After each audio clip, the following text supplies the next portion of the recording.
Opportunity to drive by Nissan, a beautiful Bluebird, and I'm doing so on behalf of the Arthritis Foundation.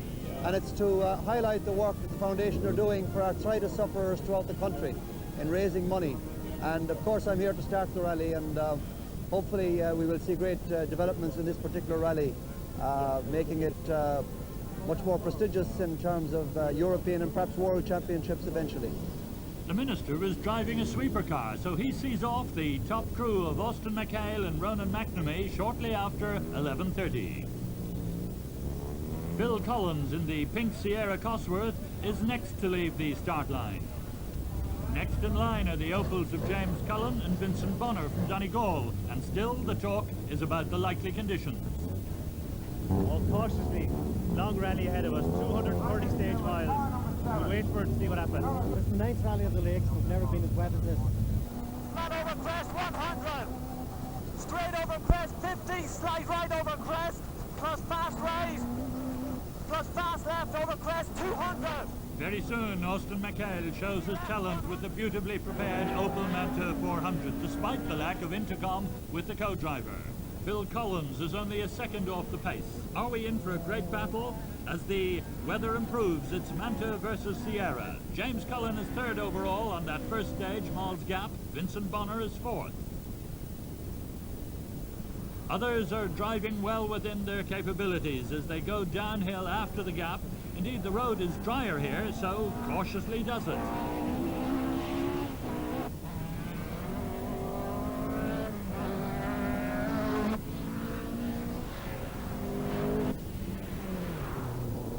And cautiously, as he promised, Stephen Roach comes bowling along with his 1.3-litre Peugeot.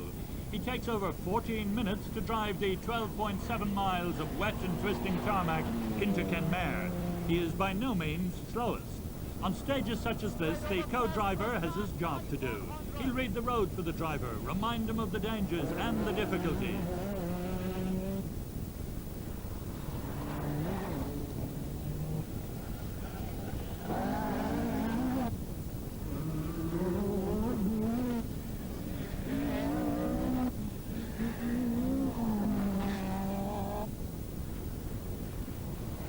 After a few more stages, Austin McHale is over 30 seconds to the good over James Cullen and Phil Collins, and Bob Fowden is fourth in his Group N Sierra Cosworth. Vincent Bonner and Michael Barrable have trouble with their Opels. And Stephen Roach is still driving within the top 50. To finish first you have to finish. Castletown Bear is the service location for those still running, a hospitable halt with many signs of the main industry. We're leading at the moment, Michael, by some little thing about 20 seconds or thereabouts. But I actually think Phil Collins about 15 seconds behind us after the straight. We had a big problem with brakes from Mall's Gap plus the water, which was very, very dangerous. Very quick stage and the water, it's all hidden. And if you're really committed, you would just be heading for a big accident. It was quite dangerous now. 2 stages were good, were wet and scary, but good. We were on wet tyres. But the Healy Pass was very dry over the far side, and the car's very heavy and very hard on wet tyres when the roads are dry. We dropped 14 seconds to Austin down the pass. And what of Stephen Roach? The third is good, but he's not veteran. Pas toujours, mais une fois ce soir. Let's go. Et puis, avant de départ de l'autre spéciale, elle a fait quelque chose, elle était un peu se noyer au tour de ce papas, Young and old are interested in the cycling superstar. Stephen is as usual happy self. Thank you very much. Bye-bye. Bye-bye. The car is fettled by his French mechanics, and Stephen just smiles. Can't even on the front page, Michael. Can't even on the front page. The first time I've ever been off the front page. You know, I don't think any more than I thought this morning, but I think it's the road of the rally this year. I've never driven it before, but the road this year in the rally for me is fantastic for any rally man. And it's great for the spectator because you can see it in so many places. Like, it's a great organisation.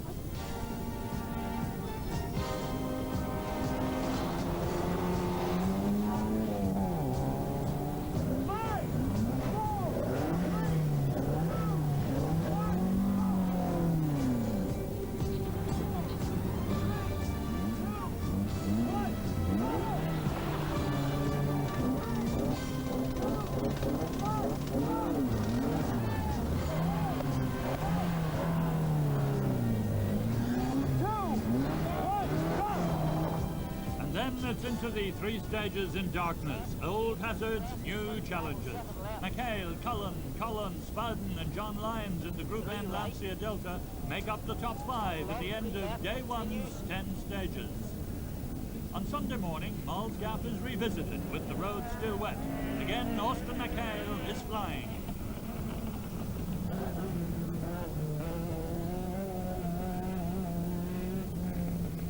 James Cullen is still feeling the effects of a serious operation only 7 weeks ago, yet he's prepared to try hard.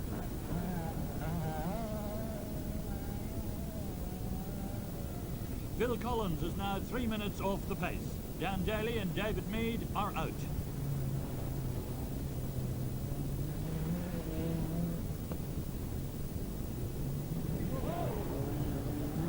Having changed the gearbox in the Sierra, Bob Fowden is trying hard again. John Lyons is still chasing him for Group N honours with his Lancia Delta.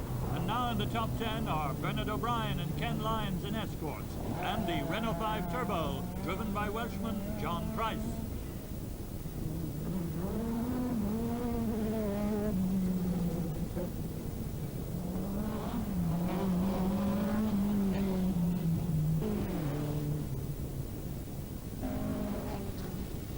The giant killer is Philip Armstrong in his tiny Talbot Samba. He is 15th overall. Among the spectators today is Sean Kelly, the world #1 cyclist. Is he here to cheer on colleague Roach or to learn about this fascinating sport?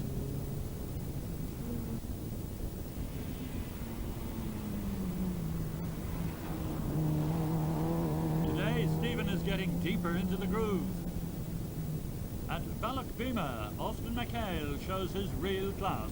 He's smooth, precise and very, very quick. That combination is the hallmark of a professional. No matter how Cullen tries now with the Ascona, he can't match the pace up front. And even the Sierra Cosworth can't help Phil Collins. Bob Fowden is happy in 4th, hoping that some of those in front of him may fall off the wayside.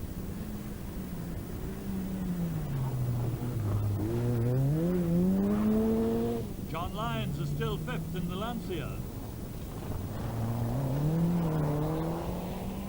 Bernard O'Brien from Skibbereen is 7th. And Philip Armstrong's Samba is still surprising many. Eamon Boland of New Ross is equally impressive.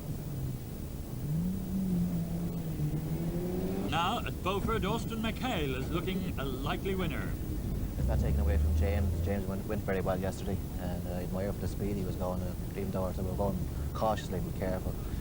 And we went a little bit better this morning, so we put out a bit of a lead now. We're about a minute and a half, I think, ahead of James.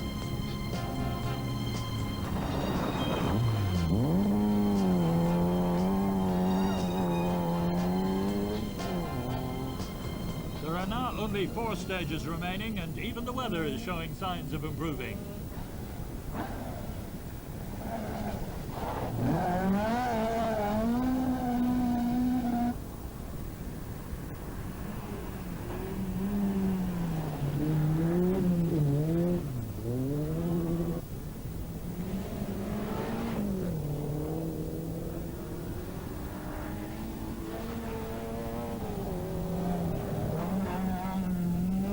The rally progresses. Stephen Roach grows in confidence. He's now overall in the low 30s, and there's not a scratch on the Roach-owned rally car. It's here at Ahado that Austin McHale really smells the victory laurels. His first international win of the year. He is now over 90 seconds in hand.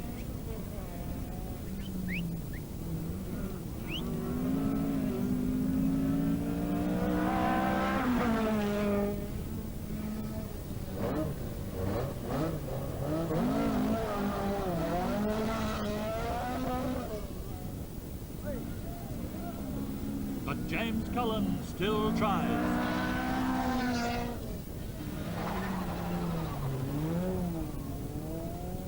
Phil Michael Collins from Hereford is now 4 minutes off the pace.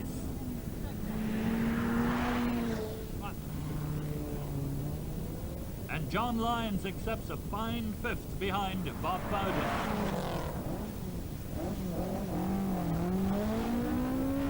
Limerick's Ken Lyons is 6th with his Ford Escort. Soon for Stephen Roach, it'll be the final countdown. Only 2 stages to go and 28th overall.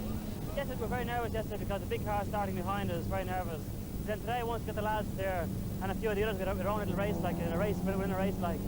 So we're kind of checking times and getting ahead, getting back, and it was a good bit of crack. Rallying is dangerous, but it's only as dangerous as you drive.